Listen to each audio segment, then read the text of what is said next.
የጌታ ጸጋ ይብዛላችሁ ውድ የዩቲዩብ ቻናላችን ቤተሰቦች። ለቻናላችን ለዚህም ቪዲዮ አዲስ ከሆኑ ቻናላችንን ሰብስክራይብ እንድታደርጉ ጠይቃለሁኝ። ሰብስክራይብ ብቻ ሳይሆን ሌላም ጊዜ ደግሞ እንደዚህ አይነት ቪዲዮዎች እንዲደርሶት የኖቲፊኬሽን በተኑን እንድትጫኑ አደራላለሁ። በዚህ ቪዲዮ ደግሞ ከተባረካችሁ ቪዲዮውን ላይክ እንዲሁም ደግሞ ኮመንት በማድረግ የጌታችን የኢየሱስ ክርስቶስን የመንግስቱን ሥራ አብረውን እንዲሰሩ በዚህ አጋጣሚ ጥሬን አቀርባለሁ። እግዚአብሔር ይባርካችሁ፣ ጸጋ ይብዛላችሁ።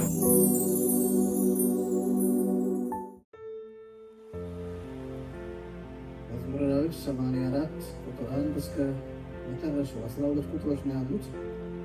እናነባቸውና እንጸልያለን። የተወሰኑ ክፍሎችን አነባለሁ። በጌታ በኢየሱስ ክርስቶስ ስም አነባለሁ። የሠራዊት ጌታ እግዚአብሔር ሆይ ማደሪያ ምንኛ የተወደደ ነው። ነፍሴ የእግዚአብሔርን አደባባዮች ትናፍቃለች፣ እጅግም ትጓጓለች። ልቤ ሥጋዬም ለሕያው አምላክ እልል በሉ። ንጉሴና አምላኬ የሠራዊት ጌታ እግዚአብሔር ሆይ መሠዊያ ባለበት ስፍራ ድንቢጥ እንኳ መኖሪያ ቤት ዋኖስም ጫጩቶቿን የምታኖርበት ጎጆ አገኘች። ብፁዓን ናቸው በቤትህ የሚኖሩ እነርሱም ለዘላለም ያመሰግኑሃል። ብፁዓን ናቸው አንተን ብርታታቸው ያደረጉ፣ በልባቸው የጽዮንን መንገድ የሚያስቡ፣ በለቅሶ ሸለቆ በሚያልፉበት ጊዜ የምንጭ መፍለቂያ ቦታ ያደርጉታል። የበልጉን ዝናብ ያረሰርሰዋል፣ ከኃይል ወደ ኃይል ይሸጋገራሉ። እያንዳንዱም በጽዮን ባለው አምላክ ፊት ይቀርባል። የሠራዊት ጌታ እግዚአብሔር ሆይ ጸሎቴን ስማ። የያዕቆብ አምላክ ሆይ አድምጠኝ። አምላክ ሆይ ጋሻችንን እይልን፣ የቀባኸውንም ተመልከት። በሌላ ስፍራ 1000 ቀን ከመኖር በአደባባይህ አንዲት ቀን መዋል ይሻላል። በክፉዎች ድንኳን ከመቀመጥ ይልቅ በአምላኬ ቤት ደጅ መቆም እመርጣለሁ። እግዚአብሔር አምላክ ፀሐይና ጋሻ ነውና እግዚአብሔር ሞገስንና ክብርን ይሰጣል። እግዚአብሔር ያለ ነቀፋ የሚሄዱትን መልካም ነገር አይነፍጋቸውም። የሠራዊት ጌታ እግዚአብሔር ሆይ በአንተ የታመነ ሰው ብፁዕ ነው። ጸልያለን። እግዚአብሔር አባት በጌታ በኢየሱስ ክርስቶስ ስም እጅግ አድርገን እናመሰግንሃለን። አንተ መልካም አምላክ ነው። በዚህ ቦታ ስላለ ስምህ የተባረከ ይሁን። ቃልህን ከፍተን አንብበናል። አንተ ደግሞ ከቃልህ ጋር አብረህ ስላለህ እናመሰግንሃለን። የቃልህን ኃይል ስጠን። የቃልህ መገለጥ ይምጣልን። ሰማያት ይከፈቱልን። እግዚአብሔር ሆይ በኢየሱስ ክርስቶስ ስም በዚህ ቦታ ደግሞ እግዚአብሔር ሆይ እያካፈልክ ቃልህን ስለምሰጠን እናመሰግንሃለን። አካባቢውን ለአንተ አስገዘውት፣ ራሴን ለአንተ አስገዘውት። የሚገዳደር ኃይል በሙሉ ሰበሳት ጉልበት እንደሚቀልጥ ኃይሉ የቀለጠ ይሁን። እግዚአብሔር ሆይ የክፉ ምክር ለዘላለም የፈረሰ ይሁን። እግዚአብሔር አባት ሆይ አካባቢውን ለአንተ አሳልፌ ሰጠው፣ ራሴን አሳልፌ ለአንተ ሰጠው። ዓላማና ፈቃድ ይከናወን። ሁሉ ለአንተ ክብር ይሁን በኢየሱስ ክርስቶስ ስም አሜን። እግዚአብሔር አምላካችን እናመሰግናለን። ስሙ የተባረከ ይሁን እና ይህ ክፍል አሁን እንዳነበብነው የእግዚአብሔርን ማደሪያ ስለመናፈቅ የሚናገር ነውና ከዚሁ ሀሳብ በመነሳት የእግዚአብሔርን ቤት ወይም የእግዚአብሔርን ማደሪያ መናፈቅ በሚል ነው። እግዚአብሔር አምላክ ይመስገን፣ ስሙ የተባረከ። ኢየሱስ ክርስቶስ ጌታ ነው። የእግዚአብሔርን ቤት በጣም የሚናፍቅ ሰው ነው የጻፈው። የቆሬ ልጆች መዝሙር ነው። የቆሬ ልጆች መጽሐፈ መዝሙር ላይ መዝሙረ ዳዊት ላይ ብዙ እንትኖች መዝሙሮች እንዳሏቸው ይነገራል። ይሄ አንዱ ነው። 13 የሚደርሱ መዝሙሮች እንዳሏቸው መጽሐፍ ቅዱስ አዋቂዎች ይናገራሉ። እና በዚህ ቦታ ምንድን ነው የሚለው? የሠራዊት ጌታ እግዚአብሔር ሆይ ማደሪያ ምንኛ የተወደደ ነው። ነፍሴ የእግዚአብሔርን አደባባዮች ትናፍቃለች፣ እጅግም ትጓጓለች። ልቤና ሥጋዬ ለሕያው አምላክ እልል በሉ። ንጉሴ አምላኬ የሠራዊት ጌታ እግዚአብሔር ሆይ መሠዊያ ባለበት ስፍራ ድንቢጥ እንኳ መኖሪያ ቤት፣ ዋኖስም ጫጩቶቿን የምታኖርበት ጎጆ አገኘች። ብፁዓን ናቸው በቤትህ የሚኖሩ እነርሱም ለዘላለም ያመሰግኑሃል ይላል። እግዚአብሔር አምላክ ተመሰገነ። ኢየሱስ ክርስቶስ ጌታ ነው። እንዳልኳችሁ መዝሙሩ የቆሬ ልጆች መዝሙር ነው እና ስለ ቆሬ ዘወር ብለን የቆሬን ታሪክ በምናይበት ጊዜ ዘኍልቍ ምዕራፍ 16 ላይ እናገኛለን እና ቆሬና ዳታን ሙሴን በተቃወሙት ጊዜ ሙሴንና አሮንን ተቃውሟል። መጽሐፍ ቅዱሳችሁ ስታነቡ ታሪኩን ታገኛላችሁ። እና ቆሬና ዳታ በሙሴ እና በአሮን ላይ በጣም ነው የተነሱትና ተቃወሟቸው።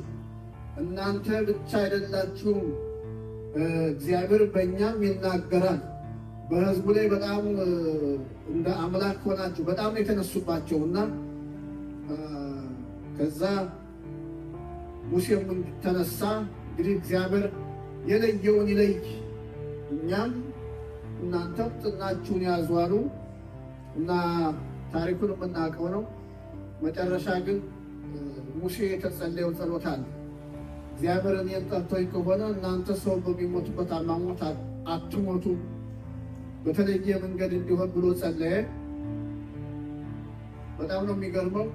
እነሱም ልጆቻቸውም ከብቶቻቸውም ሚስቶቻቸውም በአንድ ወገን ሆኑ እና ሙሴ እንደተናገረ ምድር ተከፍታ ነው ያወጣቻቸው።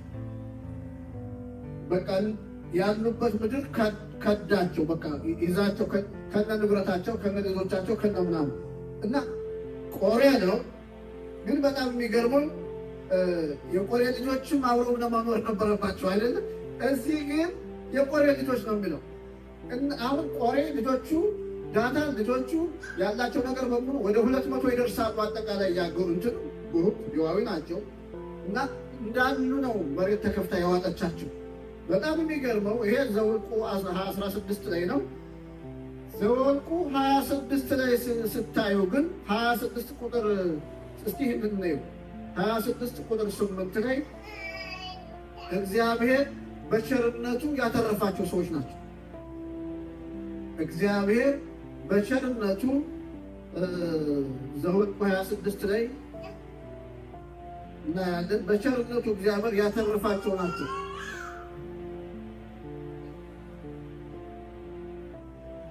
ከ8 ጀምሮ እስኪ ጥቂት ቁጥሮችን ላንብብ። ዘኍልቍ 26 ከ8 የፈሉስ ልጅ ኤልያብ ሲሆን የኤልያብ ልጆች ደግሞ ነሙኤልና ዳንታ አቢሮን ነበሩ። እነዚህም ዳታንና አቢሮን በሙሴና በአሮን ላይ ያመፁ የማህበሩ ሹማምንት ሲሆኑ የቆሬና ተከታዮቹ በእግዚአብሔር ላይ ባመፁ ጊዜ እነርሱም በነገሩ ነበሩበት። 250ዎቹ ሰዎች እሳት በበላቸው ጊዜ የቆሬ ተከታዮች ሲሞቱ፣ እነዚህን ደግሞ ምድር ተከፍታ ከነርሱ ጋር ዋጠቻቸው፣ መቀጣጫም ሆኑ። የቆሬ የዘር ሐረግ ግን አልጠፋም። ይህን ነው የፈለጉ። የቆሬ የዘር ሐረግ ግን አልጠፋም። የሌሎቹ ሲጠፋ የቆሬ የዘር ሐረግ አልጠፋም። ስለዚህ እነዚህ የቆሬ ልጆች ስታዩ በቃ ሁል ጊዜ ተሰጥተው የሚያመልኩ ናቸው። አምላኪዎች ናቸው። አምልኳቸው ደግሞ አሁን በቃ ስታዩ አሁን መጽሐፍ ሙሴ መጽሐፍ ላይ መዝሙረ ዳዊት የዳዊት መጽሐፍ ላይ አሏቸው በተለያየ ቦታ ላይ። አሁን 42ም የነሱ ነው። ዋሊያ ወደ ውሃ ምንጭ እንደሚናፍቅ እንዲሁ ነፍሴ አንተን ተጠማች የሚሉ እነሱ ናቸው። በጣም የሚገርም ነው። እግዚአብሔርን ማገልገል ከንቱ ነው አላሉ። ዘሮቻችን መታሰቢያ ሳጣ፣ ሰው በሚሞትበት አሟሟት እንኳን አልገደላቸውም። ስለዚህ እግዚአብሔርን ማገልገል ምን ጥቅም አለው አላሉ። እግዚአብሔር ትክክል ነው አሏኛቸው። እግዚአብሔር ትክክል ነው። አሜን። እግዚአብሔር ይመስገን። እግዚአብሔር ትክክል ነው። እግዚአብሔር በነገር ሁሉ ትክክል ነው። በእግዚአብሔር ላይ ምንም ነገር እንደዚህና እንደዚያ ማለት አንቺ እግዚአብሔር ልክ ነው ብለው በዘመናቸው ተሰጥተው እግዚአብሔርን የሚያመልኩ ሰዎች ናቸው። ስለዚህ እነዚህ ሰዎች እግዚአብሔር በምሕረቱ ያተረፋቸው ሰዎች ናቸው። በሕይወት ዘመናቸው ደግሞ በቃ አምላኪዎች ናቸው። ሲያመልኩ ደግሞ ኖርማል አምልኮ አይደለም። በነፍሳቸው፣ በመንፈሳቸው፣ በስጋቸው። አሁን እዚህ ጋር ስታዩ ወደ ነበርንበት ልመልሳቸው። መዝሙረ ዳዊት 84 ላይ መዝሙረ ዳዊት 84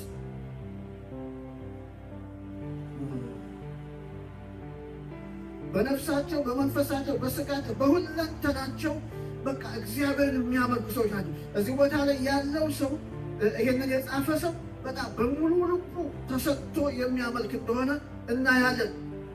እግዚአብሔር አምላክ ተመሰገነ። ቁጥር 2 ነፍሴ እግዚአብሔርን በአደባባዮች ነፍሴ የእግዚአብሔርን አደባባይ ትናፍቃለች ይላል፣ እጅግም ትጓጓለች።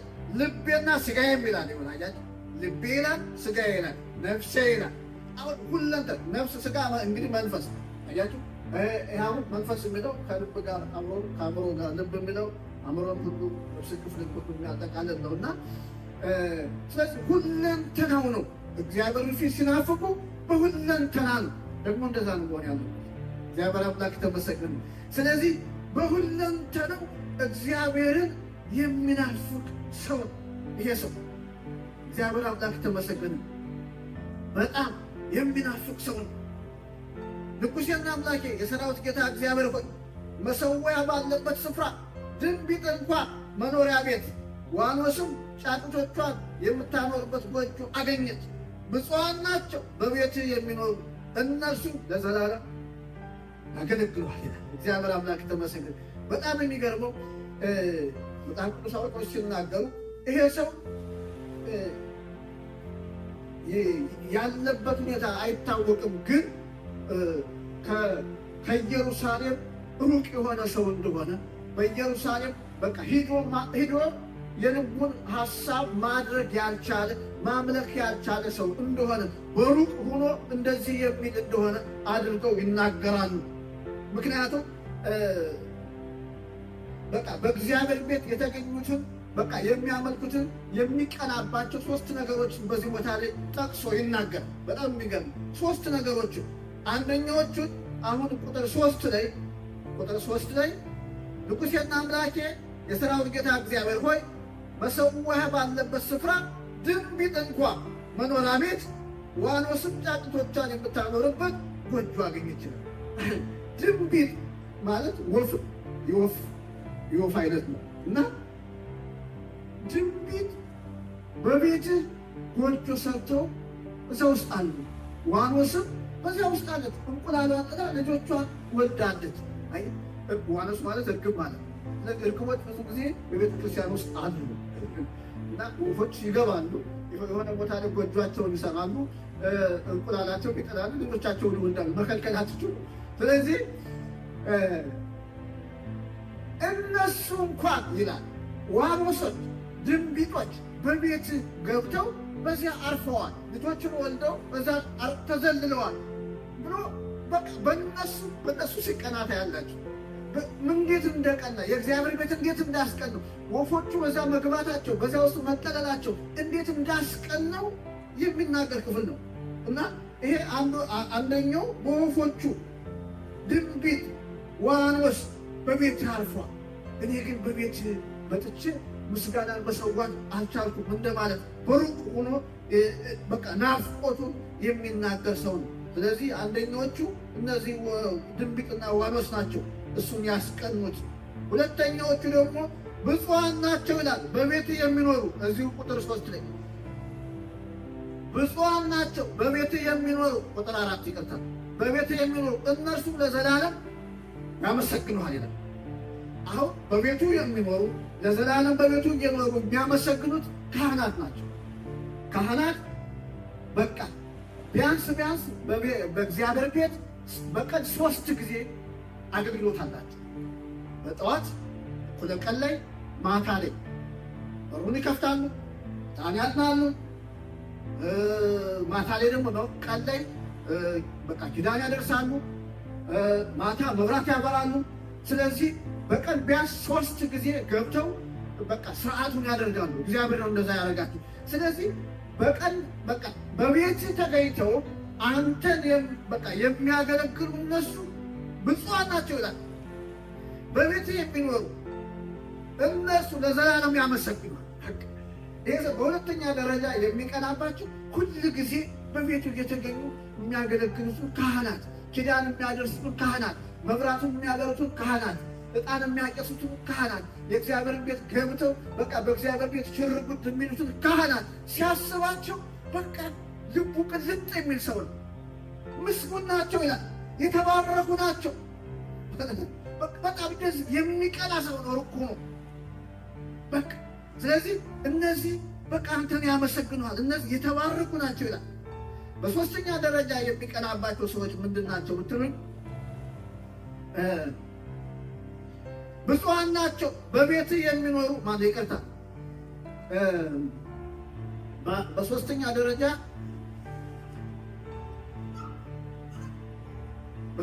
ደረጃ ብፁዓን ናቸው አንተን ብርታታቸው ያደረጉ ይልና በልባቸው የጽዮንን መንገድ የሚያስቡ ይላል። ይሄ የቱ ጋር መሰላችሁ? ቁጥር 5 ላይ ብፁዓን ናቸው አንተን ብርታታቸው ያደረጉ በልባቸውም የጽዮንን መንገድ የሚያስቡ። ይሄ ማለት በልባቸው የጽዮንን መንገድ የሚያስቡ ማለት አሁን በላይ ያለችውን ጽዮንን ሳይሆን እስራኤላውያን በተለያየ ምክንያት ተበትነዋል። ብዙ ጊዜ በዓለም ዙሪያ ተበትነዋል እና በተበተኑበት ቦታ ሁነው ግን እግዚአብሔር ደግሞ የሰጣቸው በፊት ገና ሳይበተኑ የሰጣቸው በዓመት 3 ጊዜ የሚከበሩ ትልልቅ በዓላት አሉ። እነዚያን በዓላቶች አይቀሩ ግዴታ ነው። በሀገር ውስጥ እያሉም አይቀሩ፣ ተበትነውም አይቀሩ ይመጣሉ። ማንም አይሁዳዊ በቃ ይህንን በዓል ማክበር አለበት፣ መገኘት አለበት እና አንደኛው የፋሲካ ወይም የቂጣ በዓል የሚባለው ነው። ሁለተኛው የዳስ በዓል ወይም የመከር በዓል የሚባለው ነው። ሶስተኛው የበዓለ 50 ቀን የሚባለው በዓል ነው። እነዚህም 3 በዓሎች የትም ቦታ ይሁን አይሁድ በመገኘት ባለበት አይደለም፣ በመገኘት ኢየሩሳሌም ላይ በመገኘት ነው የሚያመልኩት። ስጦታ ይዘው በመምጣት ነው የሚያመልኩት። ያላቸውን ነገር ይዘው ማንም ባዶ እጁን ወደ እግዚአብሔር ቤት አይምጣ ስለሚል ያላቸውን ይዘው በእግዚአብሔር ፊት ተገኝተው ነው የሚያመልኩት። ለምሳሌ ትዝ ይላችሁ እንደሆነ ይሄንን እርግጠኛ እንደሆነ የምናውቅበት የሐዋርያት ሥራ ምዕራፍ 2 ላይ መንፈስ ቅዱስ በወረደ ጊዜ በበዓለ 50 ቀን ትዝ ይላችኋል።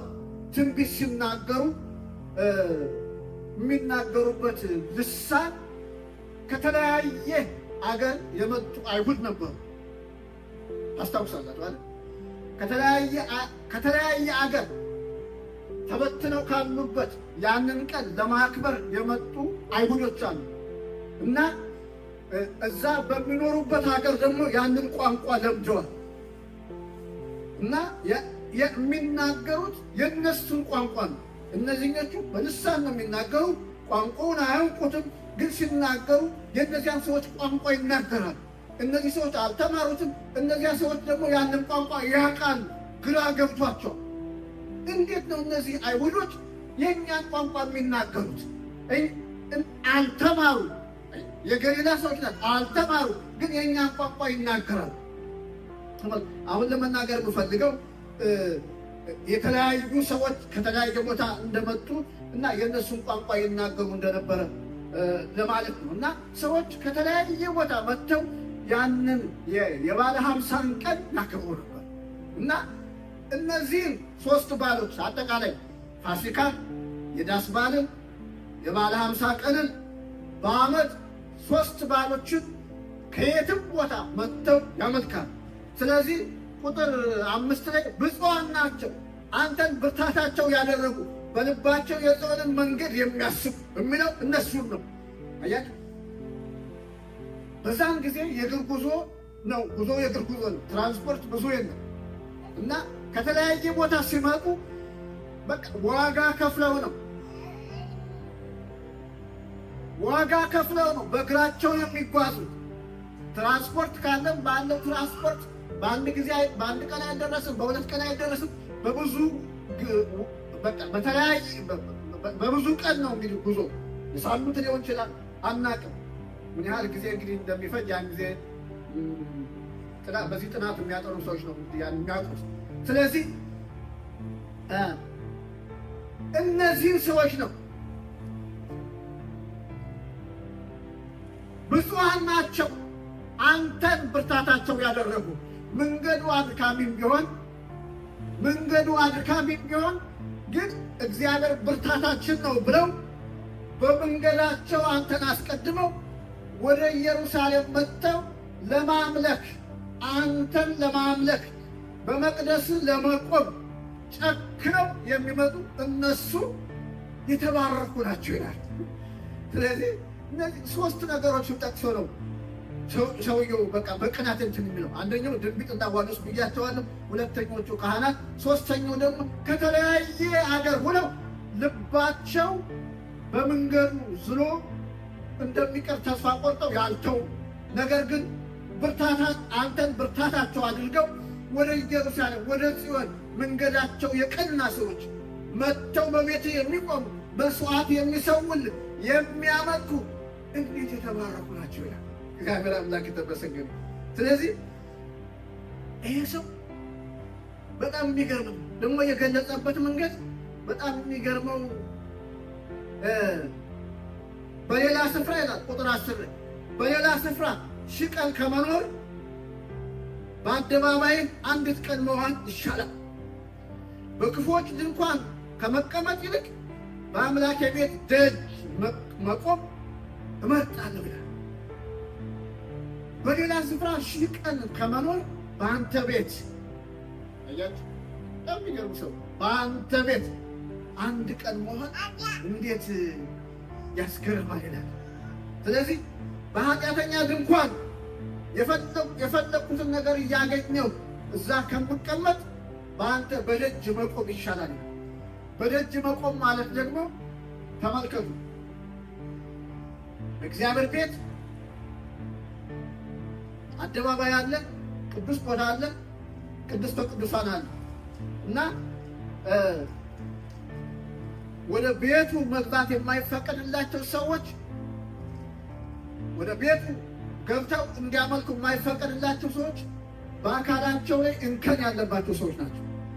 እንከን ያለባቸው ምናልባት አካላቸው ላይ የአካል ጉዳት ሊሆን ይችላል። እጃቸው ወይ እግራቸው ወይ የሆነ ነገር ብቻ በአካላቸው ላይ እንከን ያለባቸው ሰዎች እግዚአብሔር ነው ራሱ ወደ እግዚአብሔር ቤት ለዘላለም እንዳይገቡ ብሏል እግዚአብሔር። እና ተዚላችሁ ከሆነ ያ ሐዋርያ ሥራ ምዕራፍ 3 ላይ ጴጥሮስና ዮሐንስ የጸለዩለትና የተፈወሰው ሰው እየዘለለ ከነሱ ጋር ወደ ቤተ መቅደስ ገባ አይልም? ገባ አያውቅም። ስለዚህ የአካል ጉዳት ያለባቸው በቃ ነቀፋ ያለባቸው ወደ እግዚአብሔር ቤት አይገቡም። ስለዚህ እነሱ ምንድን ነው የሚያደርጉት? ደጅ ነው የሚሆኑት። ስለዚህ ከኃጢአተኛ ድንኳን ጋር ሁኜ በዚያ ደስታ በሚባለው ደስ ከምሰኝ በአንተ ቤት ደጅ ከሚቆሙት ጋር ብቆም ይሻለኛል። ምርጫዬ ደጅ ከሚቆሙት ጋር ብቆም ነው። ሃሌሉያ፣ እግዚአብሔር ይመስገን። ስለዚህ ምን ያህል አሁን ዋናው ምን ያህል ያለው ጥማት የሚገርም ነው። በጣም ወደ ማጠቃለያው ሲሄድ ደግሞ እግዚአብሔር ፀሐያችን ነው ይላል። እግዚአብሔር ፀሐያችን ነው። መጨረሻው አካባቢ እንደዛ ነው የሚለው ቁጥር 11 ላይ እግዚአብሔር አምላክ ፀሐይና ጋሻ ነውና እግዚአብሔር ፀሐያችን ነው። እግሮቻችን እንዳይሰናከሉ የምንራመድበት ፀሐያችን ነው። አያችሁ፣ በጣም ይገርም። እግዚአብሔር ለእኔ ፀሐዬ ነው አለ። ለእኔ ፀሐዬ ነው። እግሮቼ እንዳይሰናከሉ እያየው የምራመድበት ፀሐዬ ነው። ጠላት እንዳያገኘኝ የምከላከልበት ጋሻዬ ነው። እግዚአብሔር ጋሻዬ ነው ይላል። ሁለቱ ነገሮች ነው የሚናገረው። እግዚአብሔር ፀሐዬና ጋሻዬ ነው። እግዚአብሔር አምላክ የተመሰገነ ሃሌሉያ። እና እግዚአብሔር ሞገስንና ክብርን ይሰጣል ይላል። እግዚአብሔር ያለ ነቀፋ የሚወዱትን ከመልካም ነገር አይነፍጋቸው። የሰራዊት ጌታ እግዚአብሔር ሆይ በአንተ የታመነ ሰው ብፁዕ ነው ይላል። እና እዚህ ሰው የምንማረው ነገር ቢኖር ለእግዚአብሔር ቤት ያለው ቅናት ነው። ለእግዚአብሔር ቤት የእግዚአብሔርን ቤት እንዴት እንደሚወድ እንዴት እንደሚናፍቅ የሚያመለክት ነው። እግዚአብሔር አምላክ የተመሰገነ ኢየሱስ ክርስቶስ ጌታ ነው። ዛሬ ይህን ነገር ወደ እኛ ስናመጣው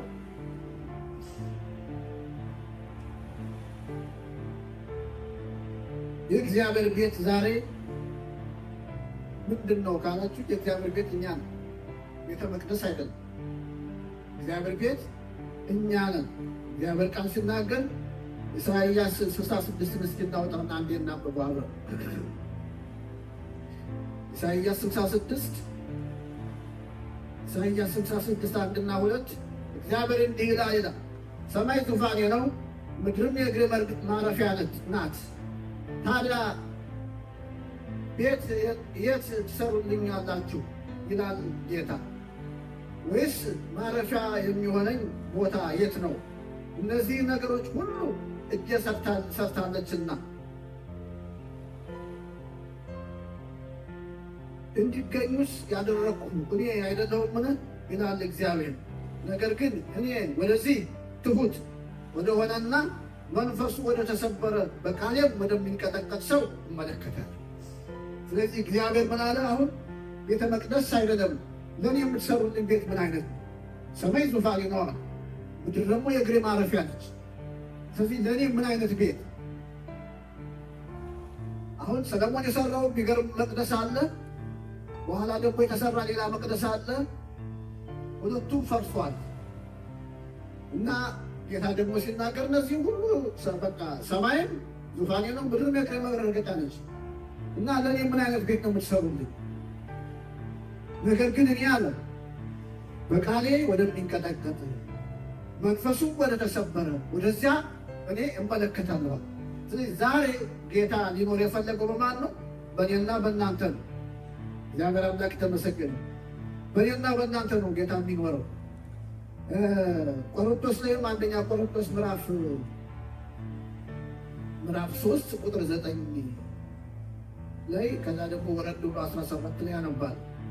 አንደኛ ቆሮንቶስ ምዕራፍ 3 ቁጥር 9 ይላል፣ እኛ የእግዚአብሔር የሆንን አብሮ ሰራተኞች ነንና እናንተም የእግዚአብሔር እርሻ የእግዚአብሔር ሕንፃ ናችሁ ይላል። እናንተ የእግዚአብሔር ምንድን ናችሁ? እርሻ ናችሁ። እናንተ ምንድን ናችሁ? የእግዚአብሔር ሕንፃ ናችሁ። ሁለት ነገር ይናገራል። እርሻ ናችሁ። እግዚአብሔር እርሻ ምንድን ነው የሚደረግበት? ገበሬ ዘሩን የሚዘራበት ነው። ገበሬ ሊዘራ የፈለገውን ልቡ ላይ ያለውን ነገር የሚዘራበት መሬቱ ያለሰለሰው መሬቱ እርሻ ይባላል። ስለዚህ እግዚአብሔር በልቡ ላይ ያለውን ነገር የሚዘራባችሁ እርሻ ናችሁ።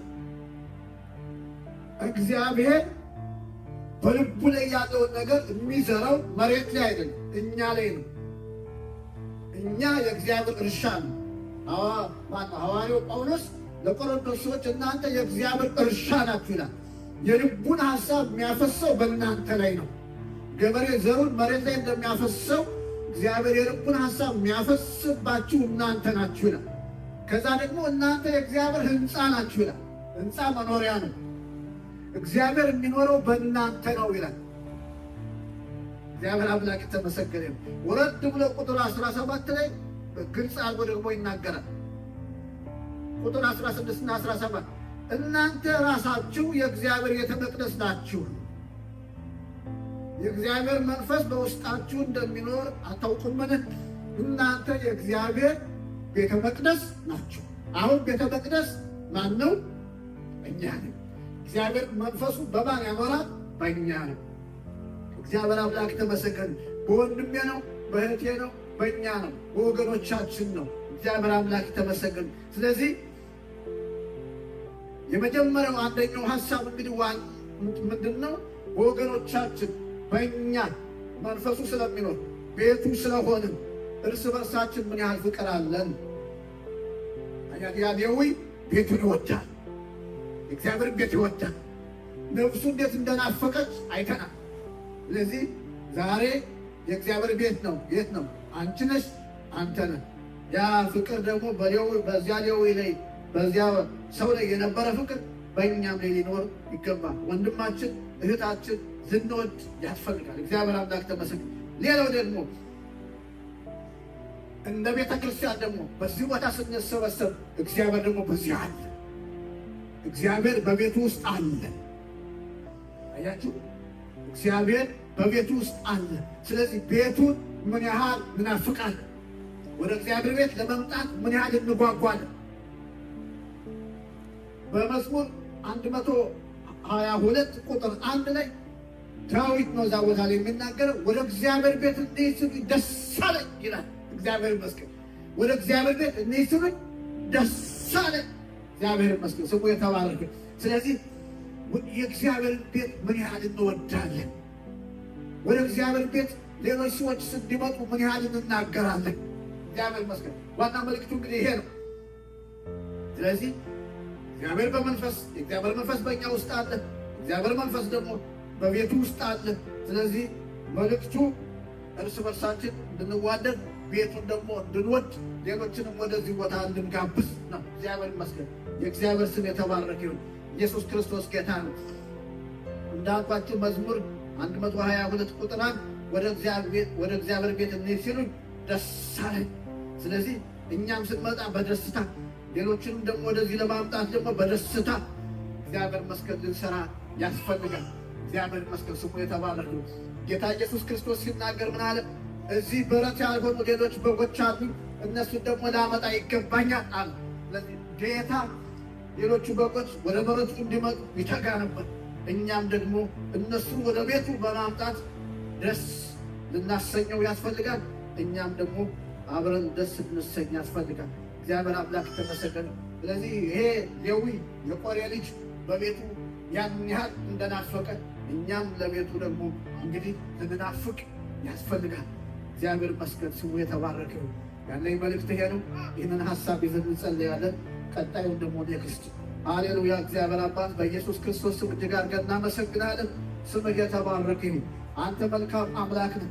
እግዚአብሔር አባት በጌታ በኢየሱስ ክርስቶስ ስም ይሄ ሌዊ እግዚአብሔር ሆይ ቤትህን እንደናፈቅ ቤትህን እንደሚወድ እግዚአብሔር ሆይ ማደሪያን እንደሚወድ ዛሬም እግዚአብሔር ሆይ በኢየሱስ ክርስቶስ አንተን እግዚአብሔር ሆይ ማደሪያን እንድንናፍቅ ልባችን እግዚአብሔር ሆይ በአንተ ላይ እንዲሆን አንተን የሚል ልብ እንዲኖረን በኢየሱስም የሁላችን እንድታነሳሳ ለምንሃለን።